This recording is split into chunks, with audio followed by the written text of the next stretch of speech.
সাংবাদিক ভাই ও বোনেরা এবং দেশবাসী, আমরা আজ এখানে দাঁড়িয়েছি গণতন্ত্র এবং 2024 সালের হাজার হাজার আমাদের আহত এবং শহীদ ভাইদের রক্তের সাথে যে বেইমানি হচ্ছে, যেই প্রতারণা হচ্ছে, যেই বিশ্বাসঘাতকতা হচ্ছে তার প্রতিবাদে। আমরা দেখেছি 2024 সালের গণঅভ্যুত্থানের পরে বাংলাদেশের সর্বস্তরের মানুষ আশা করেছিল বাংলাদেশে একটি নতুন রাজনৈতিক প্রেক্ষাপট তৈরি হবে এবং নতুন নৈতিকতার সৃষ্টি হবে। কিন্তু দুঃখের সাথে লক্ষ্য করছি বাংলাদেশ নির্বাচন কমিশন গণঅভ্যুত্থানের হাজার হাজার আহত এবং শহীদদের রক্তের উপরে পাড়া দিয়ে তারা আবারও সেই পুরনো লুটেরা, সেই নব্য ফ্যাসিবাদ এবং ঋণখেলাপি এবং দ্বৈত নাগরিকত্বধারীদের বৈধতা দিচ্ছে, যা গণঅভ্যুত্থানের আকাঙ্ক্ষা এবং গণঅভ্যুত্থানের স্পিরিটের সাথে সম্পূর্ণ ভাবে আসলে বিশ্বাসঘাতকতা এবং সাদৃশ্যপূর্ণ কোনোভাবেই নয়। আমরা দৃঢ়ভাবে জানাতে চাই 2024 সালের হাজার হাজার শহীদের রক্তের উপর দিয়ে যেই সরকার গঠিত হয়েছে এবং যেই নির্বাচন কমিশন গঠন করা হয়েছে, তাদের অন্যতম দায়িত্ব ইতিহাসের সর্বোত্তম, স্বচ্ছ, নিরপেক্ষ এবং প্রতিদ্বন্দ্বিতামূলক একটা নির্বাচন বাংলাদেশের জনগণকে উপহার দেওয়া।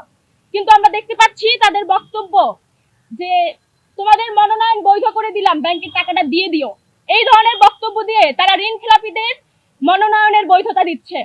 এবং যারা সুসময়ের পাখির মতো বাংলাদেশে এসে সুসময়ে রাজনীতি করে এবং সুযোগ বুঝে হাজার হাজার কোটি টাকা লুটপাট করে বিদেশি নাগরিকত্ব নিয়ে বাংলাদেশের দুঃসময় কিংবা ক্রান্তিকালীন সময়ে জনগণের পাশে না থেকে বিদেশের নাগরিকত্ব নিয়ে বিদেশি জীবনযাপন করে 24 পরবর্তী বাংলাদেশের নতুন রাজনৈতিক প্রেক্ষাপটে তারা এসে সেই দ্বৈত নাগরিকত্বধারীদেরকেও এই নির্বাচন কমিশন বৈধতা দিচ্ছে জনগণের প্রতিনিধিত্ব করার জন্য, যা বাংলাদেশের জনগণের সাথে, জনসাধারণের সাথে এবং আমাদের আহত এবং শহীদ ভাইদের সাথে সরাসরি প্রতারণার শামিল। আমরা স্পষ্ট করে বলতে চাই, নির্বাচন কমিশনের এই ধরনের ভূমিকা এবং তারা যে ধরনের আচরণবিধি প্রকাশ করছে, তারা যে ধরনের পক্ষপাতিত্বমূলক আচরণ করছে, সেটা কোনোভাবেই তাদের সাথে তাদের কাছ থেকে আমরা আশা করি না। প্রাপ্ত তথ্য এবং দাখিলকৃত মনোনয়নের তালিকা অনুযায়ী রাষ্ট্রায়ত্ত ব্যাংকের বিপুল পরিমাণে অর্থের ঋণখেলাপি প্রার্থীদের মনোনয়নের বৈধতা দেওয়া হয়েছে। একাধিক ব্যাংকে খেলাপি থাকা সত্ত্বেও নির্বাচন কমিশন টেকনিক্যাল ক্লিয়ারেন্স দেখিয়ে নানা অজুহাতেও বৈধতা দিচ্ছে এবং আদালতে চলমান আর্থিক মামলার পরেও প্রার্থীদের তালিকায় নাম বহাল রাখছে। আমরা স্পষ্ট করে বলতে চাই, ঋণখেলাপি শুধুমাত্র একটি অপরাধ নয়, রাষ্ট্রীয় সম্পদ লুটের প্রতীক এবং সেই লুটেরাদের প্রতিনিধিত্ব করার বৈধতা দেওয়ার মাধ্যমে বাংলাদেশকে একটি লুটেদের হাতে আনুষ্ঠানিকভাবে তুলে দেওয়ার পায়চারা চলছে এবং রাষ্ট্রকে লুটের আবার নতুন করে লাইসেন্স প্রদান করা হচ্ছে। আমরা যার তীব্র নিন্দা এবং প্রতিবাদ জানাচ্ছি। একইভাবে আমরা লক্ষ্য করছি বিদেশি নাগরিকত্ব ত্যাগ সংক্রান্ত অস্পষ্ট এবং প্রশ্নবিদ্ধ কাগজপত্রের উপর ভিত্তি করে মনোনয়ন বৈধ করা হয়েছে।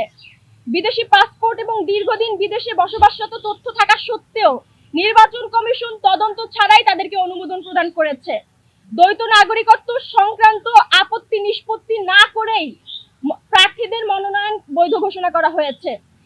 যারা সংকটকালে দেশের পাশে ছিল না, জনগণের পাশে ছিল না এবং বারবার করে বলছি, যারা অতিথি পাখির মতো এসে সুসময়ে বাংলাদেশে রাজনীতি করতে চায় এবং দুঃসময়ে দেশকে ছেড়ে বিদেশে পাড়ি জমায়, তাদের বাংলাদেশে রাজনীতি করার কোনো অধিকার আছে বলে আমরা মনে করি না।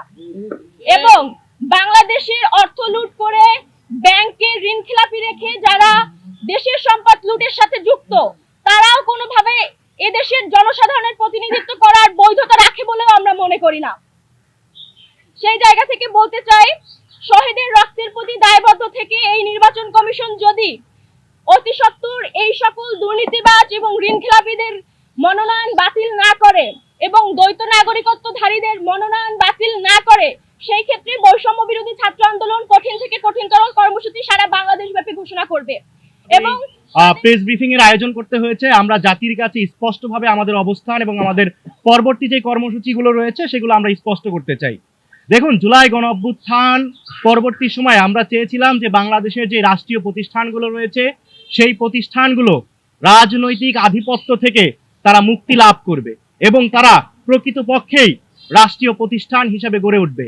কিন্তু আমরা দেখতে পাচ্ছি অত্যন্ত দুঃখের বিষয়, অত্যন্ত আফসোসের সাথে বলতে হয়, এই নির্বাচন কমিশন একটি রাজনৈতিক দলের প্রতি তারা পক্ষপাতিত্বমূলক আচরণ করছে। আমরা স্পষ্টভাবে লক্ষ্য করছি, বাংলাদেশ রাষ্ট্রের যদি স্থিতিশীলতা রক্ষা করতে হয়, আর কোনো ফ্যাসিবাদ যদি আমরা বাংলাদেশে ফিরে আসতে দিতে না চাই, তাহলে আমাদের যে রাষ্ট্রীয় প্রতিষ্ঠানগুলো রয়েছে, আমাদের রাষ্ট্রীয় প্রতিষ্ঠানগুলোকে শক্তিশালী করতে হবে। গণতন্ত্র রক্ষায় আমাদের এই রাষ্ট্রীয় প্রতিষ্ঠানগুলোর নিরপেক্ষতা অত্যন্ত আবশ্যক। কিন্তু আমরা অত্যন্ত দুঃখের বিষয়, অত্যন্ত দুঃখের সাথে লক্ষ্য করছি, এই নির্বাচন কমিশন একটি বৃহৎ রাজনৈতিক দল বিএনপিকে বিশেষ সুবিধা দেওয়ার জন্য তারা বিভিন্ন সময় বিভিন্ন ধরনের ছল চাতুরির কৌশলের আশ্রয় নিচ্ছে। আমরা স্পষ্ট ভাষায় বলে দিতে চাই, যাদের দ্বৈত নাগরিকত্ব এবং ঋণ খেলাপির বিরুদ্ধে সুস্পষ্ট অভিযোগ রয়েছে, তাদের মনোনয়ন বাতিল করতে হবে। যারা এখনো পর্যন্ত দ্বৈত নাগরিকত্ব নিয়ে বসে আছে, তারা যদি কালকে এমপি কিংবা মন্ত্রী হয়, তাহলে আমার জাতীয় নিরাপত্তার জন্য এটি হবে চরম মাত্রায় ঝুঁকি। কেননা সংবিধান, প্রতিরক্ষা, পররাষ্ট্র সংক্রান্ত বিশেষ গোপন নথিপত্র সরকারের কাছে থাকে। এখন আপনি যদি বাংলাদেশের নাগরিকই না হন, বাংলাদেশ রাষ্ট্রের প্রতি আপনার যদি পূর্ণ আনুগত্যই না থাকে, আপনি যে এই গোপন তথ্যগুলো অন্য রাষ্ট্রের কাছে তুলে দেবেন না, এর কি নিশ্চয়তা রয়েছে? আমাদের স্বাধীনতা, সার্বভৌমত্ব এবং আঞ্চলিক অখণ্ডতা রক্ষার্থে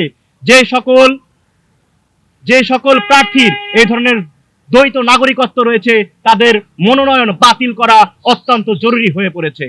কিন্তু আমরা কি দেখতে পাচ্ছি? আমরা দেখতে পাচ্ছি বিএনপি ছাত্র দলকে পাঠিয়ে দিয়েছে নির্বাচন কমিশনের সামনে। তারা সেখানে গিয়ে নির্বাচন কমিশনকে চাপ প্রয়োগ করছে, আর নির্বাচন কমিশন এদের দ্বৈত নাগরিকত্ব যাদের রয়েছে, ঋণ খেলাপি যাদের রয়েছে, তাদের প্রার্থিতা বৈধ করে দিয়েছে। নির্বাচন কমিশনের সামনে যদি আন্দোলন করে, অবস্থান করে আমার দেশের আইনের যেই শাসনটা রয়েছে, আমার দেশের সাংবিধানিক প্রতিষ্ঠান রয়েছে, রাষ্ট্রীয় প্রতিষ্ঠানগুলোর নিরপেক্ষতা যদি নষ্ট করা হয়, আজকে যদি আপনি চাপ প্রয়োগ করে অবৈধ সিদ্ধান্ত নিতে নির্বাচন কমিশনকে বাধ্য করেন, তাহলে কালকে যে আপনি বাংলাদেশে ক্ষমতায় আসার পরে আর একটা ফ্যাসিবাদ তৈরি করবেন না, তার কি নিশ্চয়তা রয়েছে? আমরা স্পষ্ট ভাষায় বলে দিতে চাই, গণপ্রতিনিধিত্ব আদেশ অনুসারে যে সকল প্রার্থীর দ্বৈত নাগরিকত্ব রয়েছে, বাংলাদেশের বাইরেও যাদের অন্য দেশের প্রতি যাদের আনুগত্য পোষণ করে রেখেছে, বাংলাদেশের আইন অনুসারে, গণপ্রতিনিধিত্ব আদেশ অনুসারে তাদের নির্বাচনে অংশগ্রহণ করার কোনো সুযোগ নেই। কিন্তু এবং একই সাথে ঋণ খেলাপিদের বিরুদ্ধেও নির্বাচন কমিশন কি দিচ্ছে, যে তারা বিএনপির ঋণ খেলাপি কিংবা জামাতের ঋণ খেলাপি, এই কারণে তাদেরকে পরবর্তীতে ঋণ পরিশোধ করার শর্তে তাদেরকে নমিনেশন বৈধতা দিয়ে দিচ্ছে। তারা পরবর্তীতে কোত্থেকে ঋণ পরিশোধ করবে? তারা কি দেশের অর্থ সম্পদ লুট করে ঋণ পরিশোধ করবে? এটা কখনোই কোনো যৌক্তিক সিদ্ধান্ত হতে পারে না। আমরা স্পষ্ট ভাষায় বলে দিতে চাই, যাদের দ্বৈত নাগরিকত্ব রয়েছে, তারা বাংলাদেশের স্বাধীনতা এবং 24-এর গণ অভ্যুত্থানের যে চেতনা রয়েছে, তারা এই বাংলাদেশ পন্থার চেতনাকে তারা ধারণ করে না। তারা কেন দ্বৈত নাগরিকত্ব এখনো পর্যন্ত টিকিয়ে রেখেছে? অনেক সময় অনেক যুক্তিতর্ক উপস্থাপন করা হয়, তাদের উপরে নাকি জুলুম হয়েছে, নির্যাতন হয়েছে, তারা নাকি এই জন্য তাদের নাকি দ্বৈত নাগরিকত্ব গ্রহণ করা হয়েছে।